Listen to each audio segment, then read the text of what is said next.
হকপন্থী আলেমরা আসেন, আর এখানে মুসল্লিরা হকপন্থী, ঠিক কিনা?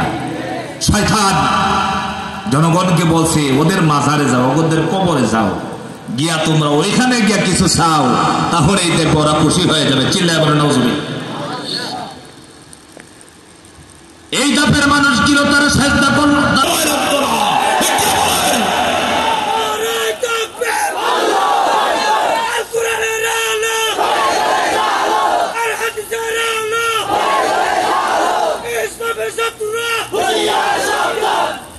আমার ভাইরা, আল্লাহ পাক বলছেন তোমরা বিচ্ছিন্ন হইও না।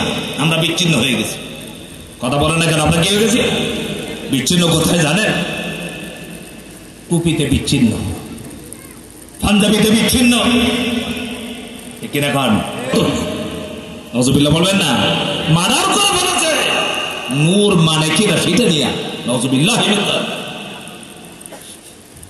অথচ আমার ভাইরা, সমস্ত নবীরা এই পৃথিবীকে শিখছেন, এক আল্লাহর দাওয়াত দিয়েছেন, উম্মতদেরকে ঐক্যবদ্ধর কাজ করেছেন, ঐক্য দাওয়াত দিয়েছেন। কিসের দাওয়াত? চিল্লাবেন কিসের দাওয়াত? ঐক্যের। একজন নবী পাবেন না যিনি তার উম্মতকে বিচ্ছিন্ন করেছেন। সমস্ত নবীরা দাওয়াত কয়জনের দিয়েছেন? এক আল্লাহ দাওয়াত দিয়েছেন, এক রবের দাওয়াত দিয়েছেন। আল্লাহ পাক বলছেন আমি সমস্ত কওমের কাছে নবী পাঠালাম। সমস্ত নবীদের দাওয়াত ছিল কি? এক আল্লাহ দাওয়াত। সমস্ত নবীরা এক আল্লাহ দাওয়াত দিয়েছেন। সমস্ত নবীদের দাওয়াত ছিল লা ইলাহা ইল্লাল্লাহু মুহাম্মাদুর রাসূলুল্লাহ।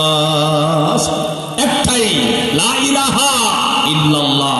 আল্লাহ ছাড়া কোনো মাবুদ, আল্লাহ ছাড়া কোনো ইলাহ, আল্লাহ ছাড়া কোনো রব, আল্লাহ ছাড়া কাউকে কোনো ইবাদত চলবে না, দাসত্ব চলবে, কোরআনই চলবে একমাত্র আল্লাহ। আর জমিন যার, আইন চলবে তার। সেই পথে কারা কারা রাজি আছেন? হাত করে আমি রাখতে চাই। লিল্লাহি তাকবীর। এই জমিনটা কার? আরো জোরে বলুন কার? আল্লাহ তাআলা।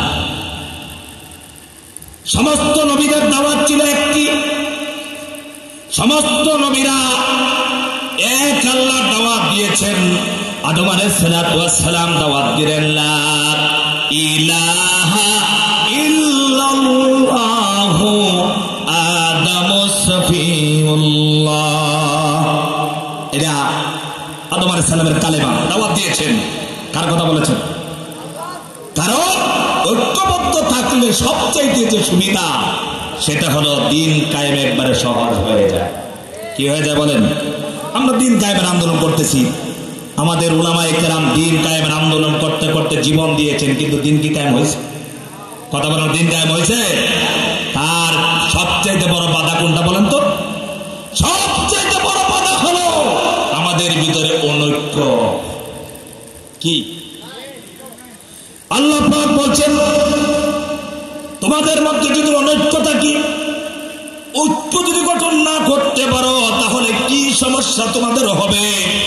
আল্লাহ পাক বলছেন ওয়া আতিউল্লাহ ওয়া রাসূলাহু ওয়া লা তানাযাউ ফাতাফশালু ওয়া তাযহাবা রিহুকুম ওয়াসবিরু ইন্নাল্লাহা মা'আস সাবিরিন। আল্লাহু আকবার।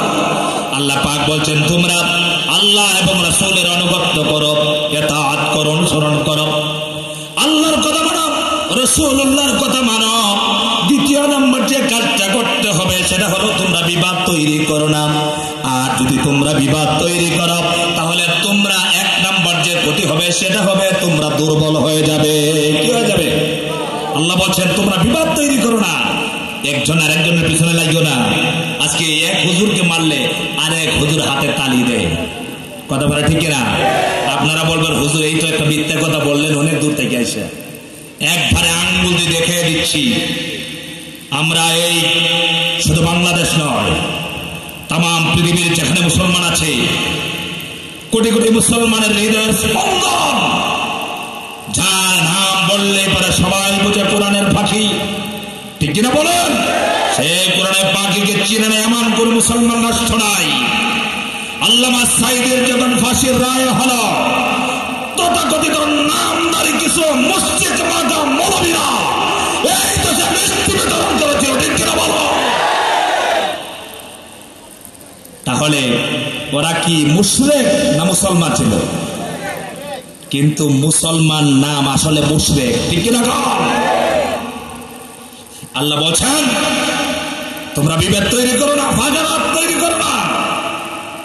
তোমরা যদি বিভেদ তৈরি করো, এক নম্বর যে ক্ষতি হবে সেটা হবে তোমরা দুর্বল হয়ে যাবে। কি হয়ে যাবে?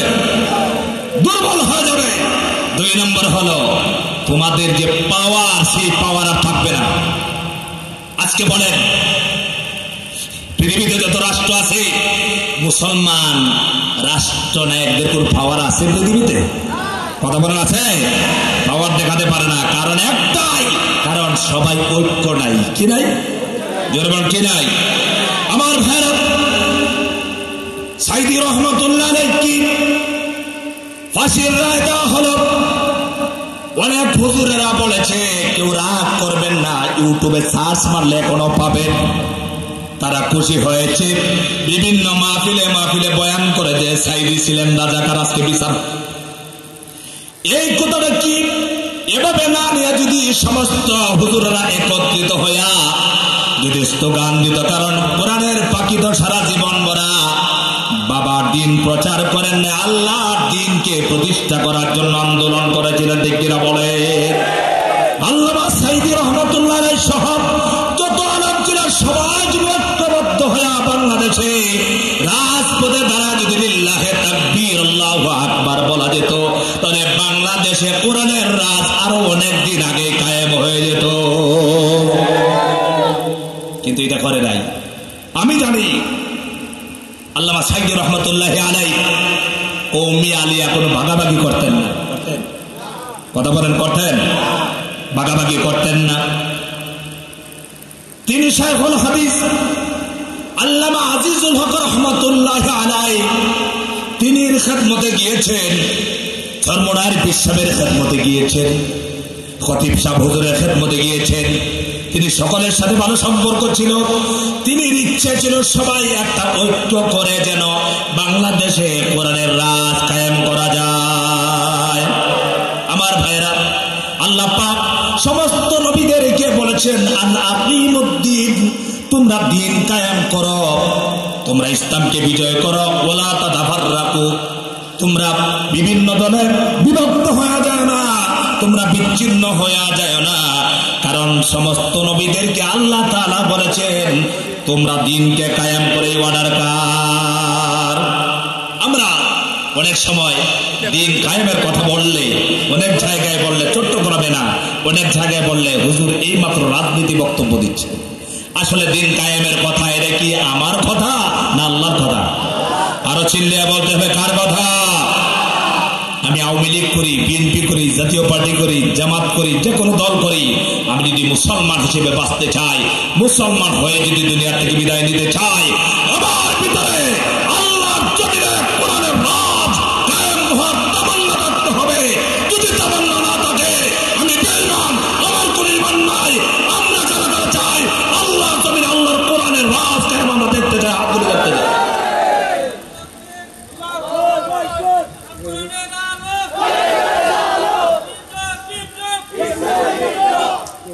সম্মানিত ভাইরা,